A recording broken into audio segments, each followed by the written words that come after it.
नमस्ते दोस्तों, मैं हूँ वंदना भारती और आप देख रहे हैं कमोडिटी इनसाइट्स विद वंदना भारती। अ, इसकी शुरुआत करें सबसे पहले आज सभी लोगों को जन्माष्टमी की बहुत-बहुत शुभकामना। और पिछले हफ्ते जब फ्राइडे को हम लोग मिले थे लास्ट, तो वहाँ पे एफओएमसी की मीट नहीं हुई थी, यानी जैक्सन होल सिम्पोजियम का जो आउटकम था वो नहीं आया था। और मैंने कहा था कि मैं एक शॉर्ट वीडियो इस पे ज़रूर बनाऊँगी और उसका इम्पैक्ट जो है कमोडिटी पे किस तरीके से आएगा ये मैं आपसे डिस्कस ज़रूर करूँगी। और यहाँ पे कुछ चीज़ों को हम लोगों ने यहाँ पे गौर किया है जो अनयूजुअल है कमोडिटी काउंटर के लिए, उस पे भी यहाँ पे चर्चा करेंगे और साथ में चर्चा करेंगे कि इस बार कौन-कौन से ट्रिगर्स है यहाँ पे जिसकी वजह से कमोडिटी में बहुत मूव आ सकती है और आपको इस चीज़ों पर ध्यान देके चलना होगा। तो सबसे पहले जैक्सन होल सिम्पोजियम की अगर बात करें, तो यहाँ पे उन्होंने बड़े अच्छे से इसको सीमेंट किया एक्सपेक्टेशंस को कि इस बार सितंबर में रेट कट होने जा रहा है। और साथ में मतलब अब यहाँ पे उम्मीद है कि 3 रेट कट्स जो हैं वो यहाँ पे हो सकते हैं। उन्होंने एक और चीज़ यहाँ पे कही है कि उन्हें लेबर मार्केट को काफ़ी स्ट्रॉन्ग रखना है, जो कि यहाँ पे दिख रही है। तीसरी बात उन्होंने कहा कि लेबर मार्केट को स्ट्रॉन्ग रखते हुए वो 2% का इन्फ्लेशन जो है उसे अचीव कर पाएँगे, ये इनका विश्वास है। तो 3 चीज़ों का जो एक कहते हैं कि क्रक्स निकल के आया जैक्सन होल सिम्पोजियम से। इम्पैक्ट क्या हुआ? इम्पैक्ट ये हुआ कि यहाँ पे अब जब रेट कट की बात यहाँ पे बिल्कुल सीमेंटेड हो चुकी है कि सितंबर में एक रेट कट होगा, तो उसका सबसे ज़्यादा इम्पैक्ट यहाँ पे डॉलर इंडेक्स पे देखने के लिए मिला। और यहाँ पे 13 महीने के लोअर लेवल्स पे हम लोगों ने इसे आता हुआ देखा और यहाँ पे एक लो लगा करीब-करीब 100.7 का। तो अगर मैं आपको चार्ट दिखाऊँ तो आपको मैंने काफ़ी बार यहाँ पे कहा हुआ है ऑलरेडी कि इसमें अगर 101 से ये नीचे जाता है तो हमारा जो नेक्स्ट यहाँ पे सपोर्ट रहेगा वो करीब-करीब 100 का रहेगा। और जब 100 को भी ये ब्रीच करता है तो नेक्स्ट हमारा सपोर्ट आएगा 99.69 को। अगेन आप लोगों की सुविधा के लिए और फ्यूचर रेफरेंस के लिए मैं यहाँ पे इसे एक क्योंकि ये वीकली चार्ट है, तो वीकली चार्ट है, इसे मैं थोड़ा-सा ऊपर बढ़ाना चाहूँगी और मुझे लग रहा है कि इसे हम लोग यहाँ पे भी मान के चलते तो 99.85 या इसके टेल को भी अगर हम कंसीडर करते हैं तो करीब-करीब ये 99.6 के करीब है। इसे मान के चलिए कि इतने नीचे यहाँ पे डॉलर इंडेक्स और आ सकता है, वहाँ से एक बढ़त देखने को मिलेगी। आरएसआई अगर देखा जाए डॉलर इंडेक्स का तो बिल्कुल नीचे की तरफ आया हुआ है और यहाँ से अगर एक फॉल भी में पॉज़ आता भी है, तो बहुत दिन तक वो टिकेगा नहीं और ओवरऑल ये बेयरिश इंडिकेशंस दे रहा है। 17 सितंबर को इसकी एक मीटिंग है फेड की, जिसमें रेट कट की यहाँ पे काफ़ी ज़्यादा गुंजाइश है, लगभग कन्फर्मेशन है। तो 17 सितंबर में भी यहाँ पे बहुत ज़्यादा दिन नहीं रहा है, तो लग रहा है कि अगर एक अपसाइड डॉलर इंडेक्स लेगा भी तो मार्जिनल अपसाइड लेगा, वो 100.1.5 के करीब जा सकता है, लेकिन फिर एक डाउनसाइड देखने को मिलेगा। अब आप यहाँ पे बोलेंगे कि पूरे वीकेंड ऐसे ट्रिगर्स थे, डॉलर इंडेक्स डाउन था यहाँ पे। अगर देखा जाए तो उन्होंने रेट कट की बात कही, ये पॉजिटिव है गोल्ड के लिए, सिल्वर के लिए भी इम्पैक्ट है क्योंकि इकोनॉमी में बूस्ट आएगा। तीसरी बात यहाँ पे हिज़्बुल्लाह ने इज़राइल पे अटैक करा, इसके बावजूद यहाँ पे गोल्ड में सेफ हेवन बाइंग क्यों नहीं आई? तो अक्सर मैं आपसे बोलती हूँ कि जब आपको लगे कि ट्रेडिशनल फैक्टर यहाँ पे काम नहीं कर रहा है और फिर भी जब सारे समीकरण बन रहे, इक्वेशंस बन रहे हैं यहाँ पे कि गोल्ड में, सिल्वर में एक अपसाइड आना चाहिए, खासकर कि गोल्ड में एक सेफ हेवन बाइंग आनी चाहिए और वो नहीं आ रही है, प्लीज़ रेफर करिए इक्विटी मार्केट को। ये आई ओपनिंग होता है। आपने यहाँ पे देखा है क्योंकि यहाँ पे रेट कट की बाद से वहाँ का बाज़ार बहुत ज़्यादा तेज़ हो चुका है और लगभग 3 हफ्तों में आप देखेंगे बहुत शार्प एक अपसाइड मूव है। नियर फ्यूचर्स में अगर आप 2023 से पहले भी चले जाएँ, ये एक 3 हफ्ते का एक अपसाइड बना था, 3 हफ्ते का यहाँ पे बना था। ये 3 हफ्ता, 4 हफ्ता बना था, लेकिन फिर भी इतना शार्प अपसाइड आता हुआ आप लोगों ने कभी भी एस&पी में 3 हफ्ते में यहाँ पे नहीं देखा होगा। इतना शार्प अपसाइड आया।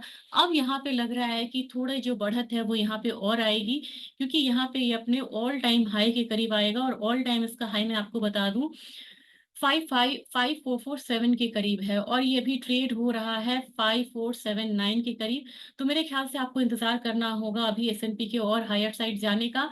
और जब एस&पी हायर साइड जाएगा और साथ में अगर आप देखें डाउ जोन्स को, डाउ जोन्स भी आपको लगभग वही पैटर्न बना रहा है और लग रहा है कि एक अपसाइड जो है वो यहाँ पे देखने के लिए मिलेगा आपको इक्विटी मार्केट में। तो जब भी इक्विटी मार्केट में एक अपसाइड देखने को मिलेगा, पूरी दुनिया उसे फॉलो करती है और गोल्ड से एक सेफ हेवन बाइंग जाता है। तीसरी बात आपको मैं यहाँ पे बताती हूँ, विक्स देखिए। ये विक्स जो कि बिल्कुल बढ़ के बहुत हायर साइड आ गया था, गोल्ड में हम लोगों ने रिकॉर्ड हाई आता हुआ देखा था। वहां से लगातार फॉल होके विक्स जो है बिल्कुल लोअर लेवल पे जाके ये सेटल हो रहा है। ये दिखा रहा है कि मार्केट में स्टेबिलिटी है और वोलेटिलिटी कम है। और ऐसे सिचुएशंस में गोल्ड यहाँ पे हर पॉजिटिव चीजों के बावजूद यहाँ पे आउट परफॉर्म नहीं कर पाता है। लेकिन इसका ये मतलब नहीं है कि गोल्ड में हम कोई बहुत बड़ा फॉल आता हुआ देखेंगे। अब हम चलते हैं यहाँ पे कॉमेक्स गोल्ड की तरफ। ये हमारा एक वीकली चार्ट है। अगर इसे हम डेली में भी अगर हम देखें, आपको लगेगा कि रैली जो है वो टायर्ड होती हुई से दिख रही है। और यहाँ पे करीब करीब नेक्स्ट रैली से पहले हो सकता है कि थोड़ा सा हमें इंतजार करना पड़े। और जो अपना हाई है 2570 वाला, वो हाई ही यहाँ पे जाएगा। उससे ज्यादा की बढ़त अभी फिलहाल फिलहाल यहाँ पे आती हुई नहीं दिख रही है।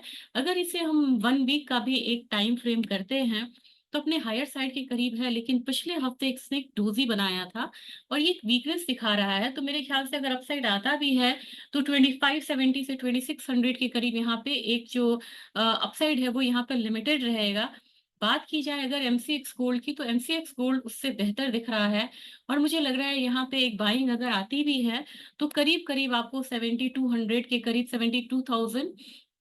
72,000 और ऊपर में आप ये वाला लेवल लेके चल सकते हैं। करीब करीब ये आपको 72,300 500 के करीब फिलहाल फिलहाल ये ले जाएगा। लेकिन मुझे बहुत ज्यादा अपसाइड फिलहाल नहीं लग रहा है। तो एक ऐसे समय में अब यहाँ पे हम कहते हैं प्रवेश कर चुके हैं जहाँ पे कि आपको गोल्ड में एक लिमिटेड मूव देखने को मिलेगा।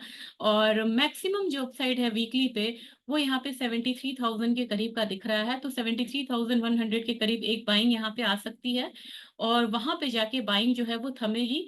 तो कंफ्यूज नहीं होना है, ओवरऑल ट्रेंड हमारा अपसाइड का रहेगा। अगर हम सेलिंग करते भी हैं तो हमें इंट्राडे यहाँ पे सेलिंग करनी चाहिए। और जो ट्रिगर्स है वो ये बता रहे हैं इस बार की जीडीपी डेटा आना है यूएस का। और वो डेटा जो है वो यहाँ पे पॉजिटिव होके आना है। तो जब पॉजिटिव होके यूएस का जीडीपी डेटा आएगा तो गोल्ड में बाइंग थोड़ी थम सी जाएगी। सिल्वर में अगर इंटरनेशनल मार्केट को यहाँ पे हम देखें तो इंटरनेशनल मार्केट में भी जो बढ़त है वो कहीं ना कहीं ये रेजिस्टेंस जो है उसको ये फेस कर रहा है। करीब करीब 29.8 $30 इनफैक्ट हम मान के चलते हैं, वहां पे एक रेजिस्टेंस जो है वो दिख रहा है। तो नीचे की तरफ अगर प्राइसेस आता भी है, अगर प्राइसेस रिट्रेस होकर नीचे आता भी है तो 29.5 से 29.4 का लेके चलेंगे। ज्यादा क्लैरिटी के लिए मैं आपको यहाँ पे एक बार दिखाना चाहूंगी डेली चार्ट्स को। डेली चार्ट पे आप देख रहे हैं कि थोड़े सबसाइड के लिए तैयार है, लेकिन यहाँ पे आके फिर से एक रेजिस्टेंस जो है वो आएगा यहाँ पे। और मेरे ख्याल से आपको वेट करना चाहिए। अगर बाइंग कंफर्मेशन मिलती भी है तो $30 से ऊपर मिलेगी आपको बाइंग कंफर्मेशन। और यहाँ की अगर बात की जाए तो मुझे लग रहा है कि अगर आप बाइंग करते भी हैं तो आपका जो टारगेट है वो करीब करीब यहाँ पे 86,000 का रहना चाहिए। मैं 400 के करीब नहीं जाऊंगी, क्योंकि लास्ट वीक भी मैंने बोला था कि जो अपना पहला हम वो रखेंगे वो 86,000 का रखेंगे। जो सेकंड हमारा अपसाइड आएगा वो कहीं ना कहीं 87,500 के करीब का यहाँ पे आ सकता है।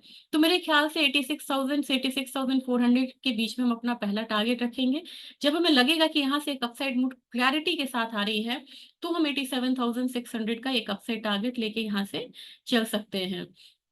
क्रूड में मैं बात करूंगी, क्रूड बड़ी स्ट्रांग कमोडिटी होके उभरी। और मैंने हमेशा आपको बोला है कि कभी भी ये 6,000 के करीब आता है तो एक बाउंस आता है।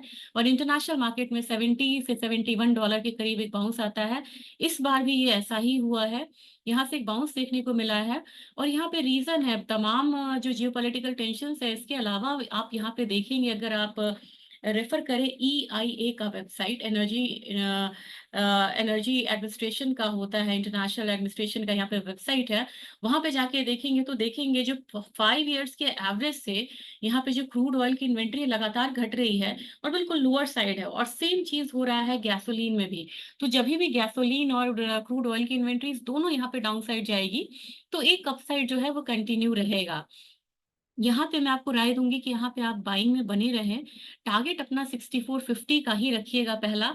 और सेकंड टारगेट मैं यहाँ पे देना चाहूंगी करीब करीब 6570 का। तो अपना पहला टारगेट लेके चलते हैं, क्योंकि क्रूड ऐसी कमोडिटी है ज्यादा अपसाइड आएगा तो यहाँ पे यूएस में भी प्रॉब्लम हो जाती है। और नेचुरल गैस ने लगातार एक डाउनसाइड देखा है तो इसमें मैं यहाँ पे वेट एंड वॉच की स्ट्रैटेजी बोलूंगी अपनाने। अगर 171 से ऊपर जाता है तो ही इसमें आप बाइंग करिए। और जो टारगेट होगा वो करीब करीब 180 का होगा। स्टॉप लॉस लगाना होगा 168 के करीब का। जिंक और लेड पे आज मेरी बात रहेगी कि इन दोनों कमोडिटी में बहुत अच्छा एक वी शेप यहाँ पे रिकवरी दी है। अब यहाँ पे आपको जिंक में मान के चलिए 276 के करीब आपको एक फॉल देखने को मिलेगा। तो इसमें बाइंग जो है वो आई, बहुत बढ़िया बाइंग आई। अब आपको यहाँ पे ये डबल टॉप की तरह ही यहाँ पे बन रहा है। 277.45 को यहाँ पे रिस्पेक्ट देगा ये, वहां से एक डाउनसाइड देख सकता है। तो मेरे ख्याल से आपको, अगर जिंक में आपकी बाइंग है तो प्रॉफिट बुक करिए। फ्रेश बाइंग अगर आप करते भी हैं तो हायर साइड है, लेकिन इसमें आप अपना पहला टारगेट रख लीजिए ये वाला हाई को, जो करीब 274 का, और सेकंड टारगेट यहाँ पे हम 277.5 का रखेंगे। अदरवाइज जितनी हायर साइड ये कमोडिटी जा रही है, एक डाउन साइड यहाँ पे ले सकती है। लेड में मान के चलिए कि लेड में एक अपसाइड आएगा भी, तो करीब करीब आपको 192 के करीब एक जो पॉज है वो देखने को मिलेगा। लेकिन सबसे ज्यादा जो अगर इस पर किसी ने चौंकाया है, वो यहाँ पे एल्यूमिनियम का प्राइस है। एल्यूमिनियम के प्राइस में हम लोगों ने लगातार एक बारी देखा कि 210, क्या 200 से नीचे ही आया था, 207 के करीब आया था ये, और वहां से लगातार एक अपसाइड लेते हुए ये 240 किया। अब यहाँ पे आपने एक फॉल आता हुआ यहाँ पे देखा है। तो मेरे ख्याल से एल्यूमिनियम में कुछ ट्रिगर्स यहाँ पे है जो कि मुझे यहाँ से आपसे शेयर करना चाहिए जरूर, कि क्यों ये इतनी बाइंग आई है।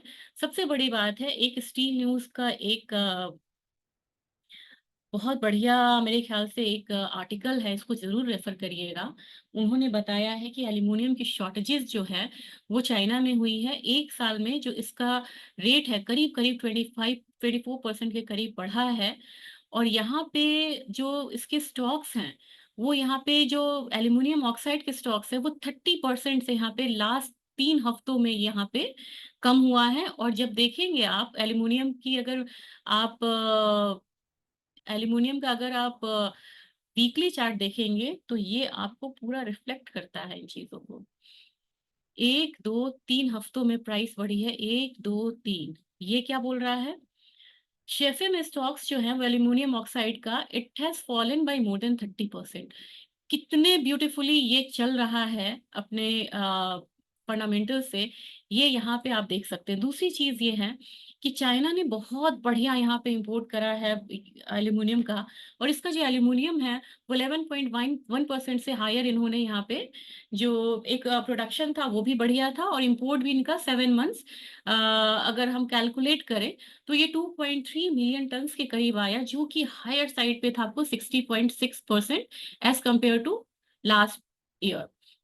अब यहाँ पे आप देखेंगे कि यूनाइटेड स्टेट्स और चाइना में हमेशा बात होती रहती है कि एल्यूमिनियम को किस तरीके से उन पे इम्पोर्ट ड्यूटी लगाना है, हायर इम्पोर्ट ड्यूटी लगाते हैं। लेकिन यहाँ पे सप्लाई डिसरप्शंस भी हुआ है। और recent rail strike in Canada, Canada में रेल स्ट्राइक्स यहाँ पे हुआ है, जिससे कि ज्यादातर जो कमोडिटी है वो वाया कनाडा, मतलब होते हुए कनाडा से वो यूएस की तरफ पहुंचती है, और उस रेल में स्ट्राइक्स की वजह से काफी ज्यादा प्रॉब्लम हुई। और एलईमी में भी अगर आप देखेंगे तो जितने भी यहाँ पे प्राइसेस हैं वो यहाँ पे बढ़ता हुआ नजर आया था, जिसकी वजह से हम लोगों ने एल्यूमिनियम में एक्स्ट्रा ऑर्डिनरी मूव आता हुआ देखा। अब आप कहेंगे कि ये मूव कब तक कंटिन्यू रहेगी, तो मेरे ख्याल से ये मूव आपको यहाँ पे कंटिन्यू रहनी चाहिए। फिर से लोअर लेवल बाइंग आएगी, करीब करीब इसके हाई पे आएगा, और 230 के करीब आप फिर से बाइंग कर सकते हैं। और आपका जो अपसाइड टारगेट होना चाहिए वो करीब करीब यहाँ पे 242 का होना चाहिए, नॉट मोर देन 242। आप यहाँ पे एक बाइंग करके चल सकते हैं 242 के टारगेट के लिए। But let the correction come in aluminium, पहले करेक्शन आने दीजिए, क्योंकि ऑलरेडी ये बिल्कुल हायर साइड दिखा के एक लोअर साइड जो है वो यहाँ पे आता हुआ दिखा रहा है। तो मेरे ख्याल से इस तरीके से आप मेटल्स एनर्जी में अपना एक स्ट्रैटेजी बना सकते हैं। अगर बात रही कि क्या क्या ट्रिगर्स हैं, ट्रिगर्स इसमें बहुत सारे हैं। इस पर जीडीपी डेटा भी यहाँ पे काफी ज्यादा है, इसका जरूर ध्यान में रखिएगा। अगर मैं ट्रिगर्स यहाँ पे दिखाऊं तो मुझे लग रहा है कि आप लोगों को ध्यान रखना चाहिए कि फ्राइडे इस बार बहुत ज्यादा मूव है। और साथ में अगर इकोनॉमिक कैलेंडर्स आप यहाँ पे देख रहे हैं तो दिस वीक अगर मैं कर देती हूँ यूनाइटेड किंगडम में, तो यहाँ पे हॉलिडे है, ड्यूरेबल गुड्स डेटा आज अच्छा आना है। अच्छा आना है तो यानी कि जो रिस्कियर एसेट है उसमें यहाँ पे बाइंग आएगी, लेकिन गोल्ड की बाइंग थोड़ी सी वो हो सकती, पॉज हो सकती है। कल के दिन कंज्यूमर कॉन्फिडेंस डेटा है, लगभग एट पार यहाँ पे आ रहा है। फिर आपको यहाँ पे on Thursday you will get US GDP data, जो कि बेहतर होके आने की उम्मीद है। तभी मैंने कहा था कि बेहतर होके आने की उम्मीद है, लगभग डबल हो रहा है ये। तो इसकी वजह से गोल्ड में एक जो पॉज है वो आपको देखने के लिए मिल सकता है। जॉबलेस क्लेम पे ज़्यादा लोग आ रहे हैं फिर से इस बारी। लेकिन अगर यहाँ पे फ्राइडे देखा जाए, फ्राइडे अपना इंडिया का जीडीपी नंबर्स भी है यहाँ पे, और फ्राइडे में अगर देखा जाए तो इनका कोर पीसीए प्राइस इंडेक्स है, सीपीआई डेटा है यूरोप का, और शिकागो पीएमआई है जो कि यहाँ पे नेगेटिव आने की उम्मीद है। तो हो सकता है कि फ्राइडे एक हम यहाँ पे कॉन्ट्रा मूव आते हुए देखें, लेकिन उससे पहले यहाँ पे आपको एल्यूमिनियम को यहाँ पे करेक्शन पे बाय करना है। कॉपर मैंने आपको नहीं दिखाया, कॉपर इस बार बिल्कुल लैगर्ड ट्रेड हो रहा है। और कॉपर की बात की जाए, एल्यूमिनियम मैंने आपसे चर्चा किया, एक कॉपर रह रहा था, कॉपर ये रहा। कॉपर आपको दिखा रहा है कि भैया मैं बिल्कुल रेंज में हूँ, मैं अभी तैयारी में नहीं हूँ अपसाइड जाने का, लेकिन डेटा यहाँ पे बढ़िया है, तो मुझे लग रहा है कि कॉपर एक बार यहाँ पे 816 से 8 बहुत हायर साइड जाएगा तो 832 तक भी इनफैक्ट यहाँ पे जा सकता है। तो मुझे लग रहा है कि कॉपर यहाँ पे अगली तैयारी करेगा, और इससे आपको उस पे ध्यान देना होगा कि कोई भी पॉजिटिव डेटा आता है तो सबसे पहले कॉपर यहाँ पे रिएक्ट करेगा। तो उसके साथ आज का अपडेट यहाँ पे मैं खत्म करना चाहूंगी, और एज यूजुअल मुझे जिसमें भी ट्रिगर्स लगेगा तो अगला मैं फिर आपको एग्री में आपको एक बार अपडेट करना चाहूंगी। और इसको लाइक करिएगा, शेयर और सब्सक्राइब जरूर करिए। Thank you.